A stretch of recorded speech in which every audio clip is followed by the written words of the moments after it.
What is going on, folks? It is Dr. Remy LeBeau, and I'm coming at you once again from the X-Layer to provide you my deep and insightful thoughts into X-Men 97, Episode 1, To Me, My X-Men. Yeah! That was me sort of playing out all the X-Men coming together behind Cyclops. Yeah! I mean, how cool was that scene? All right, let's talk about this episode, because, boy, oh boy. First of all, this had a big job to do. It had that job of, let me get everybody that has never been in the X-Men, into the X-Men, and knows nothing about the X-Men, into the X-Men. And let me satisfy all the fans. Let me satisfy the casual fans. Let me satisfy the hardcore fans. And guess what? Mission accomplished. Mission accomplished. To Me, My X-Men did that. So it, of course, establishes a world that fears and hates mutants, right? The Friends of Humanity, the sort of allegory for, the big sort of group that is against the marginalized groups, right? These mutant haters that just are, out to destroy them, are...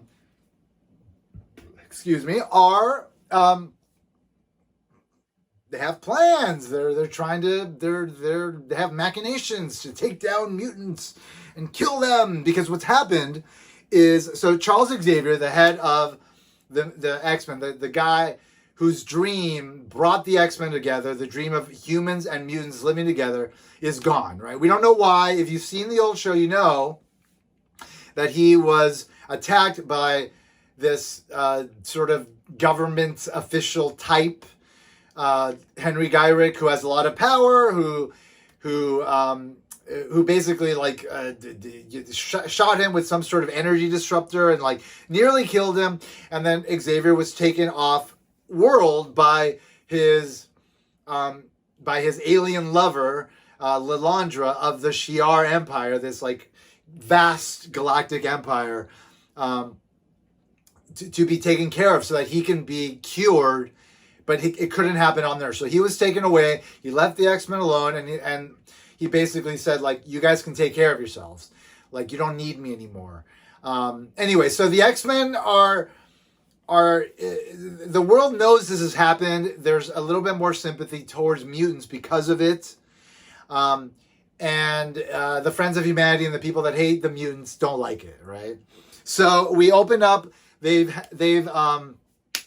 kidnapped Roberto da Costa, Sunspot. He's a Brazilian mutant. He was first introduced in the 80s in the book The New Mutants. It was the next generation of younger mutants, since the original era, since Giant Size X-Men that introduced Storm, Nightcrawler, Colossus, brought Wolverine into the fold. Since the team was redefined then, this is a new team that happened in the 80s. So Roberto da Costa has been around for a very long time. He's played a big role in Marvel. He was part of the Avengers for a while, and he was recently in the New Mutants movie. So and he was also in Days of Future Past, the movie that came out by Fox. He's been in a bunch of different things. I love the character. I always have. I'm originally from Argentina, so he's Brazilian. I'm Argentine to some extent. I'm also, anyway, I won't get into that. But so that whole thing, I really like the character. I have a connection to him. He's being introduced here, but he's sort of like the Jubilee character. Jubilee was sort of the window into the world of the X-Men in the first episode of the first series, and who is kind of being brought into the mansion and kind of learning about the X-Men. And because this new character is being brought into this world, there's a lot of explanation about what's going on. Who are these people? So Berto is kind of is that sort of beacon of discovery for the show, which is great, because you need it. This is not season 6 of that show. This is a whole new show. So you gotta kind of reintroduce people to the story, the world, everything. And they did a great job. So it opens up, he's been taken hostage by the Friends of Humanity, and of course the X-Men show up. And it's you see you see, it's so magnificent, right? We see Cyclops first, right? Cyclops comes in, leader of the X-Men, badass. Just the animation is so wonderful. It's just like showing his powers. The action is animated beautifully. It's all about presenting awesome. It's not about like, let me tone this down, or it's just like in your face. This is why these characters rock, bitch. And it's magnificent. So we get some really great moments with Cyclops, and of course, then we get Storm. Now, if you watched episode 2, something happens in episode 2, which I'll talk about in the episode 2 video. But it's clear, like for me initially, I was like, damn, they're really doing a good job of demonstrating like how awesome Storm is. Because like Cyclops he's a leader. He's got that leader quality. Like he brings the gravitas. Like the importance. Like great. Storm is on another level though, because she controls the weather, and like she was revered as a goddess in her childhood. So she's got sort of this goddess type of sort of perspective on things. And like the way she wields her powers is not just like, I'm using my powers. It's just like, I'm connected to this magnificent force, and I am this elevated creature that you should fear, or also is here to protect you, depending on what the context is, right? And like they nailed it in this introduction, where she's just like, I'm here to kick your ass. You're not afraid of me? Then you are a fool, like, and she's like using her powers. It all looks magnificent. And then we have Bishop come in. Bishop looking different. Not clear on how he showed up, but he showed up at some point. Looking good with his new hair. Magnificent in terms of demonstrating his powers, like him absorbing the power and redirecting it. Like that's his power. I'm a big Bishop fan. I've been a Bishop fan since, because like when I first started reading comics, he was introduced like within like 3 months of me first reading comics. So he holds a special place in my heart in terms of the X-Men, because like, in part, like we shared this journey of being introduced into this world. Not sponsored, Coke, but if you want to sponsor me, you know where I'm at. All right. So Bishop looked fantastic. And so we had Storm, we had Bishop. We got Bishop action. And yeah, just really great action here. And the Friends of Humanity had. All right, so it's just Bishop, Storm, and Cyclops rescuing Roberto da Costa. Sunspot is his mutant name, and they bring him back to the mansion. Then we go to the mansion, and we immediately see Remy LeBeau cooking some benoits. Is that what they're called? Beignets? Yeah, like those fried like things. French. He's Cajun. They're French. It's a thing. Anyway, looking sexy in his little torn tank top. Immediately we get Rogue introduced, and she's magnificent. I love Rogue in this show right now. Loving her. We'll get to episode 2 in a bit. But yeah, so we see Rogue and Gambit. We see their dynamic. It's really magnificent. And then of course Jean. Jean is introduced. Again, she uses her telekinesis to protect Cyclops from a benoit. I don't know. It's a beautiful fried thing. Anyway, so we get our introduction into some of these characters. We get discussion about like what's been going on. Like the Friends of Humanity have Sentinel technology. Sentinels are these giant robots that were created to hunt and kill mutants, and they thought they had gotten rid of like the machine that makes them, which is called Master Mold, which is like a sentient AI that is designed to make Sentinels and control them, and had gone out of control and had tried to like kill humans and like kill the president and all this shit. Like so they're trying to figure out, like, why do the Friends of Humanity have Sentinel technology? Like, what's going on, you know? Anyway, so, and, like, it turns out, like, the Friends of Humanity are, like, are kidnapping mutants because they want to use them as target practice or whatever. It's not good. It's not good. Anyway, so, oh, and we also get Morph. You know, Morph comes in as Xavier, but then he turns into Morph, where he has his gray head with, hey, by the way, everybody, the first time we saw him in comics in the Age of Apocalypse, he had the gray head. So everybody, like, acting, and by the way, as I was watching season 4, the 2 best episodes of the show, of the original run, One Man's Worth, there was a pseudo, like, Age of Apocalypse sequence, and it showed Morph with the white head. So, I don't know what everybody's complaining about, like, oh, why is Morph looking like this? Oh, it's like, you know, because that's what he looks like. And they showed him like that back in the show, so. Anyway, all right, so Morph, oh, and then Jean comes in, she's pregnant. Right, so we know, okay, this is Jean, she's pregnant with Cable, like, this is awesome. It's been like almost a year since the show ended, and you know, and like they're all like just trying to move along. Cyclops is being like overly leadery, and like not everybody's loving it, but whatever. Like they seem to have things like under control. Like there seems to be stability. Everything's looking fantastic. Then Berto wakes up in Beast's laboratory. So we're getting introduction into the X-Men. Like Jubilee was introduced into Beast in the first episode, so this was very, very parallel to that. I mean, obviously they wanted to sort of evoke that episode a bit in this one, as Berto being the surrogate Jubilee, and then Jubilee getting to be sort of his guide, which is really cool because then she gets that extra role. Jubilee is okay. Beast looks great. Same actor, fantastic depiction.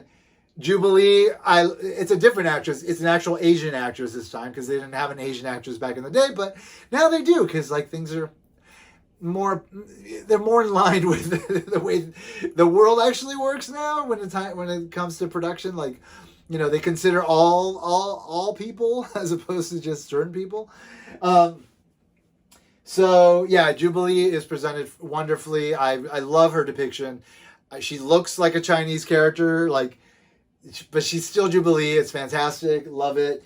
And then of course there's this scene, Storm. So here we see Storm just like not being the goddess, but just being like the leader. And it just, the depiction is wonderful. I'm pretty sure it's the same voice actress. She was voiced by various people. I think like 2 or 3 different actresses back in the day. But this, I believe, is the I think her name is Allison. Don't quote me on that. But this is the same actress. So she's back, and Storm is fantastic, but she's so much more badass here. And like the animation makes her look fan-freaking-tastic. I mean, I'm speechless. All right. So they figure out, okay, so what do we do? Like the Friends of Humanity are like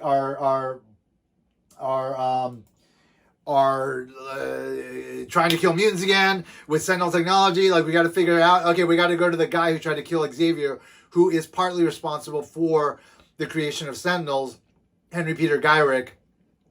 So that's what the adults are going to do. And then Jubilee takes Berto to the Danger Room, which is where they train. And we get this beautiful sequence where we see Magneto, but not Magneto, because it's like the hologram Magneto, right? It's like, because it's all 3D holograms that have some like physical sort of qualities to them depending on the setting of the Danger Room. I believe they incorporated Shi'ar technology into it to make it, Shi'ar being this intergalactic empire that Xavier's often about like getting better in. Anyway, so we see Magneto for the first time. This is not Magneto, but like the depiction of Magneto is magnificent. Like, this is the best animation of Magneto we've ever seen. And Berto is like not impressed he's like, okay, I feel like I'm in a video game, and then Wolverine comes in, and we get our introduction to Wolverine, and people were kind of concerned about Wolverine not being like as cool, but my God, he's exactly the same. Like, he's exactly the same. He's badass. It's the same voice actor. I don't know. I'm very happy with the depiction of Wolverine. I mean, it doesn't get better than this. I'm a big Wolverine stan. This beyond like depicts like Wolverine is awesome. It's magnificent. Okay, so then there's discussion with Jean and Cyclops. Like, Jean's like, you know, what should we do? Like, So they're talking about their future. Jean wants to leave the X-Men. She's like, let's go have her life and raise a child. You know, like, we can leave everybody here to like do what needs to be done. You know, like, we can have a normal life. And so that's sort of like their own conflict right now. Like, what do they do? They're in a big turning point in their lives. Like, what should they do? At the same time, they get the death certificate for Xavier, which I figured would happen in my trailer review. I figured like some legal thing had happened, right, that allowed things to kind of play out the way they wind up playing out, which I'll talk about in a second, of course. And you know, it's all kind of like it's causing a discussion between them with respect to, like, you know, what did Xavier want, what should they do, etc. Like, life decisions like that need to be made are like being considered. This is important. This is not childish. This is like, it's animation, but it's like human beings dealing with human being issues. Like, this is important stuff. Everything's so important. I love it. I love it. It's not like kid stuff. It's just, this is all serious. I love it so much. Jean, looking fantastic still, of course. Then we see, of course, our mutants are playing basketball, which is what we've seen before, which is really cool. It goes back to like the Jim Lee X-Men #4, which is, you know, where they were originally depicted as playing basketball. And then they realize, okay, we got to go get Roberto, and he's at a club. So Morph, Gambit, Rogue, Wolverine, and Jubilee go and find Berto at the club. Great club scene. You got this great moment between Rogue and Gambit where, like, you know, you start to kind of reestablish like the conflict that they have, and as well as like their beautiful romance, like this beautiful connection, but also the lack of physical connection, because Rogue obviously cannot touch people. Or can she? I mean, we'll talk about that in episode 2. But yeah, like, I love the dynamic that's being set up here, and I love we'll talk about that in episode 2. But anyway, beautiful moment here. Morph has a nice moment here as well. Jubilee has a magnificent moment where her and Berto are dancing, and she's like using her powers in like a rave type of situation, and I like that there's sort of this romantic chemistry between her and Berto, because like she never had that before, and he's like a younger kid, so like it works, and I really enjoyed that.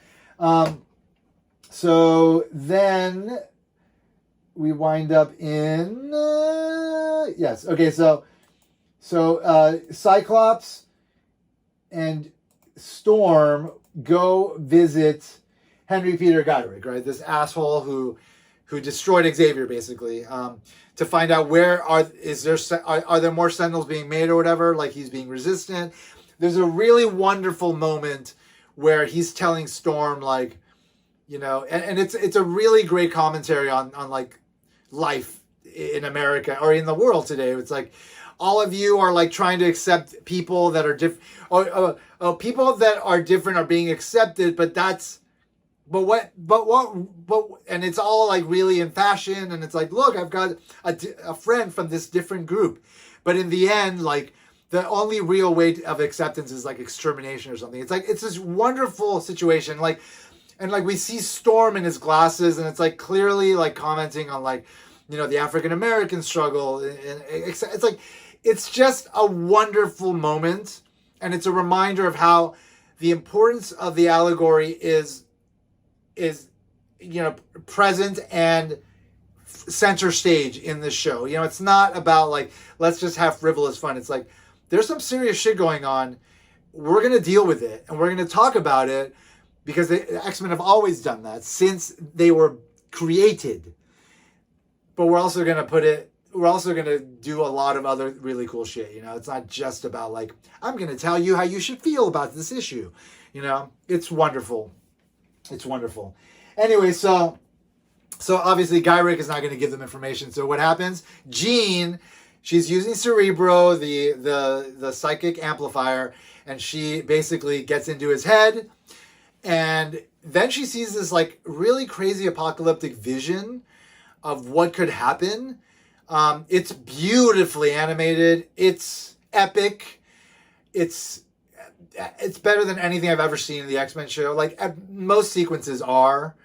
So anyway, from that, like, she's able to figure out that there was a backup Master Mold, because Master Mold from the original series was destroyed, but there was a backup one. And like, she finds out the location. Excuse me. So, damn you, Diet Coke.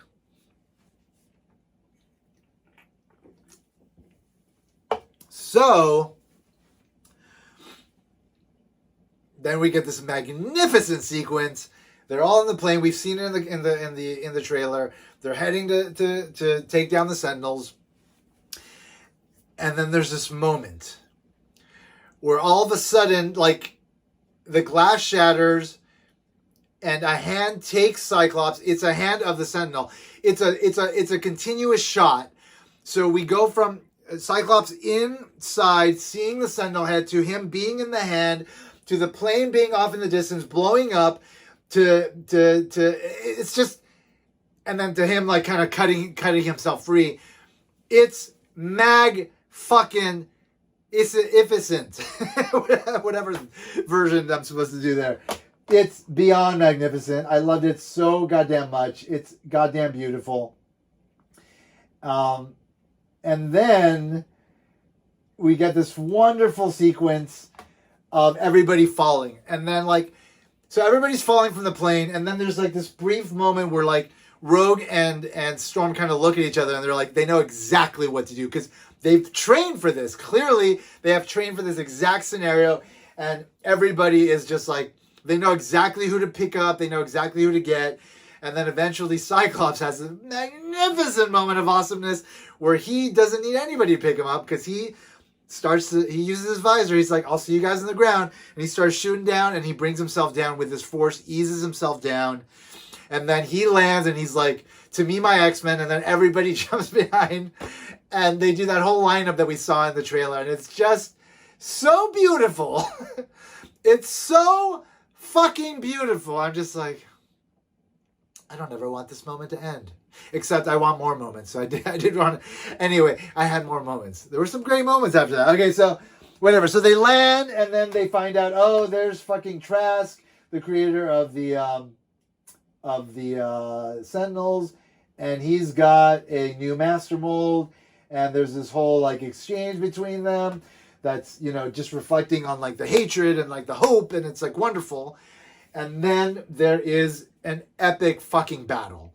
You know, Sentinels pop up, everybody's using their powers, the animation is magnificent. This is where we see that sequence where Wolverine jumps on Gambit. No, Gambit jumps on Wolverine, charges his claws, and it doesn't end there. He then charges his staff, he throws it, propels Wolverine, tells Morph to turn into Blob. Morph turns into Blob. Wolverine jumps up and just like fucking nukes Master Mold and takes him out. And I was just like, yes, bitch, yes. Shit is awesome. This is exactly what I wanted, and that's what I got. And I loved every freaking second of it. Both times I've seen it, which is not the last time I'm going to watch this. I just want to say that. Not the last time I'm going to watch this. All right, so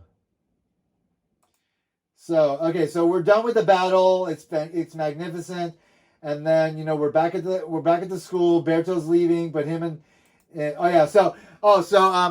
Valerie Val Cooper, who represents the government and is sort of an ally of the X-Men, like she like it's established like she's sort of like the government liaison for the X-Men and whatever. Like this is like an important aspect of the show because like there's this whole other aspect that's happening where it's like, again, sentiment towards mutants is somewhat better. The government is willing to work with the mutants. Val Cooper represents that, and she she goes and she takes Trask, and they clean up the situation after the X-Men leave. So that's all established here. Then we go back to the mansion. Berto and Jubilee have their little moment where Berto's like, I'm leaving, but you got my number, and it's like, all right, cool. Jubilee's gonna get a little action. I like it. And then finally we have the ending where our glorious Magneto shows up. Like the X-Men are, of course, they're playing basketball again, and like Cyclops is like, look guys, I'm sorry I've been such a hard ass on you guys. Me and Jean are leaving, and like everybody's like, well, who's gonna lead us? Bam! We hear something up in the office. It's Magneto, man. He shows up. He brings the last will and testament of Xavier, and what we know from the trailer is that Xavier left him the school, left him his everything, and he basically wants him to kind of push forward the dream, and it's glorious. It's a glorious. I'm so glad they dropped both episodes. This would have been fine, but like the episode 2 is so fucking good that I mean, I'm just happy I got it. And anyway, so that's episode 1. It is magnificent. It is everything I wanted it to be. It is everything you wanted it to be. It is everything we would ever want as people on planet Earth, living at any time. And also X-Men fans, for sure. This is going to change things for X-Men in pop culture, which is what I'm interested in, whatever. Things going on in the world, things go on in the world. But this is something that matters to me, and I'm so happy that I get to be a part of just kind of witnessing like the rebirth, like the Phoenix rising from the ashes. It's really magnificent. Thank you to Bo DeMaio for being such a great force behind this and bringing this to life in such a magnificent way. I'm just beyond ecstatic with it. Anyway, so that is the end of my review of episode 1 of X-Men 97, season 1. I'm saying that because there's more seasons coming, and it's going to be magnificent. Thank you so much for checking out my video. If you haven't already and you're watching this on YouTube, subscribe. Press that bell so you know when the next videos are coming. Drop a comment below. Tell me you liked the video, or tell me you hate me. Hey, it's all right. I love me. I don't need you to love me because I love me. What are you going to do about it? Nothing. Anyway, I hope everybody's doing well. And as always, I'd like to remind you that if you haven't already, you better put a goddamn X in the box, mofos, because ain't nobody checking me. Ain't nobody checking me. Take care.